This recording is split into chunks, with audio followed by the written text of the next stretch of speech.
Imagine this. You are completely alone. No walls around you. No door to lock. No phone to call for help. Just darkness. And somewhere out there, something is watching you. Something with teeth longer than your fingers. Something that has killed everything it has ever hunted. Now here is the question that should terrify you. How did your ancestors, with no weapons, no tools, no technology, not only survive that moment, but somehow turn that monster into their best friend? What you are about to hear is not a fairy tale. This is the true story of how ancient humans did something no other species on Earth has ever done. They looked the most dangerous animals in the eye, and instead of running, they reached out their hand. Way back, 40,000 years ago, the world your ancestors lived in was nothing like what you see today. There were no cities, no fences, no safe places. The Earth was raw, wild, and completely unpredictable. And the animals back then? They were not the domesticated, Instagram-friendly creatures we see today. They were bigger, they were faster, they were smarter than anything you can imagine. The cave lion was 25% larger than any lion alive today. The short-faced bear could outrun a horse. And wolves, they hunted in perfect silence, surrounding prey from all sides before their target even knew they were being watched. So let me ask you something real.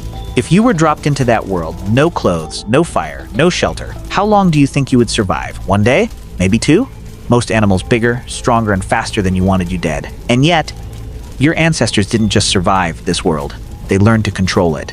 And it all started with one single terrifying decision.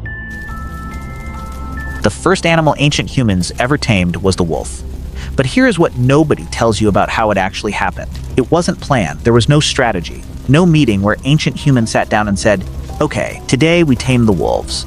It started with scraps, leftover bones, pieces of meat that weren't worth keeping.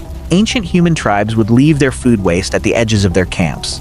And slowly, carefully, silently, wolves started coming closer. Not to attack, just to eat what was left behind. Night after night, week after week, the same wolves came back. And here is where something extraordinary happened inside the human brain. One ancient human, maybe a child, maybe a young woman, noticed something. The wolves weren't attacking. They were just watching. So they did something that should have gotten them killed. They threw the wolf a piece of meat, not to distract it, not to escape, just to see what would happen. The wolf ate it, looked up, and didn't attack. That single moment, that one tiny act of fearless curiosity, changed the entire direction of human history. Because over generations, something incredible happened.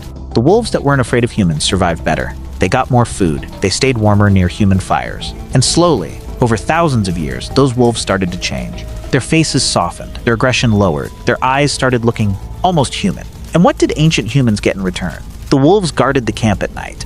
They tracked wounded animals during hunts. They warned humans when predators were near. Two completely different species, one of them the planet's most feared predator, had formed the first partnership in Earth's history. But wolves were just the beginning. If taming a wolf sounds impressive, what ancient humans did next will genuinely shock you. They went after the horse. Now understand what a wild horse actually was 6,000 years ago. A 1,000-pound animal that could kill a lion with a single kick. That ran faster than any human could even dream. That lived in herds of hundreds, constantly moving, impossible to corner. And somehow ancient humans decided, yes, we are going to ride that. But how? You can't just walk up to a wild horse and climb on. The moment you try, you are dead. So here is what they actually did. They watched. For months, sometimes years, ancient humans studied horse herds from a distance. They learned which horses were dominant, which were calm, which moved away from threats slowly instead of in panic. Then they did something extraordinarily patient. They started leaving water near their camps during dry seasons. When horses came to drink, humans were there, not hunting, not attacking, just existing, being present, making themselves part of the horse's normal world. And when a horse finally stopped flinching at the sight of a human, when it finally stood still and let a hand touch its nose, that was the moment everything changed. Humans could now move faster than ever before. They could carry more weight. They could travel distances that would have taken weeks on foot in just a single day. One animal. And suddenly, ancient humans weren't just surviving the world, they were owning it. But here is the part of this story that nobody talks about. The part that honestly gives me chills every time I think about it. Ancient humans didn't tame animals through force. They didn't win by being stronger, or faster, or more aggressive. They won through something far more powerful. They won through empathy. They watched animals long enough to understand them, to feel what they feared, to know what they needed. And then they offered exactly that. Think about what that means for a second. In a world designed to kill them, where everything was bigger and faster and more dangerous, ancient humans survived not by being the strongest animal, but by being the most understanding one. They looked at a creature that could kill them instantly, and instead of seeing a threat, they saw a partner. They saw potential. They saw a future. And that one psychological ability to look at something terrifying and choose curiosity over fear is the exact reason you exist today. Your ancestors didn't survive because they were the toughest. They survived because they were brave enough to connect. And here is what gets me. Right now, at this very moment, millions of people around the world are sleeping with a dog curled at their feet, or a cat sitting on their chest, or a horse that lets them ride without a fight. And none of them think twice about it. It feels completely natural, normal even. But every single one of those moments, every dog that licks your face, every horse that lets you climb on its back, every cat that chooses to sit next to you instead of running away, is the direct result of what your ancestors did.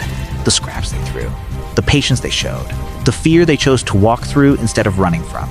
Thousands of years of trust, built one tiny moment at a time, lives inside every animal that has ever let a human touch it. You didn't just inherit their DNA, you inherited their relationships. Ancient humans had every reason to be afraid. The world they lived in was designed to destroy them, and for a long time, it nearly did. But somewhere along the way, one person threw a scrap of meat into the dark. One person reached out a hand instead of raising a weapon. One person chose to trust the thing that terrified them most. And because of that one moment of courage, repeated by thousands of people, over thousands of years, the entire world changed. So the next time your dog looks up at you with those eyes, remember, that look took 40,000 years to create. And it started with someone just like you, who was terrified, but reached out anyway. If this story hit different for you, if you felt something watching this, then share it with someone who needs to hear it. Because this channel exists for one reason: to remind you that the most extraordinary stories in history are not about kings or battles or empires. They are about regular people making one brave choice that changed everything. Subscribe if you want more stories like this, and I will see you in the next one.